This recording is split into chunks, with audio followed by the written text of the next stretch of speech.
So, this week for the 2-minute drill, I wanted to talk about the Big 12 and them potentially adding 4 new teams in the next week or two, with those 4 teams being BYU, UCF, Cincinnati, and Houston.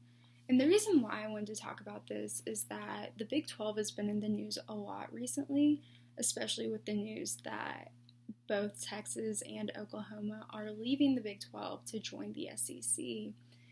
And that's a big deal because we all know that most of the Big 12's revenue comes from those two schools, and their media value comes from Texas and Oklahoma. So the addition of 4 new schools would greatly benefit the Big 12, especially because these schools are in untapped markets by the Big 12. They'd be expanding into Utah with BYU, and BYU has a fan base all across the West Coast and the western region of the United States that the Big 12 doesn't have a footprint in.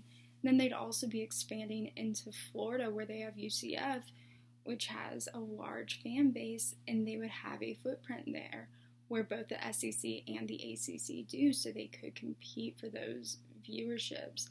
But also, they'd be adding Cincinnati, who is a top 10 ranked team at the moment, which would generate a lot of interest and could generate a lot of success as they continue to grow the program and what that means in the next few seasons. So overall, I think the Big 12 is making a smart move by trying to add these schools and trying to make up for what they're losing with Oklahoma and Texas. And yes, they're adding 4 to replace 2 teams, but if they want to sustain what they previously had, then they have to make a big move, and I think this is a great move for them to make. And I would love to hear your guys' thoughts and feedback on it. Thanks.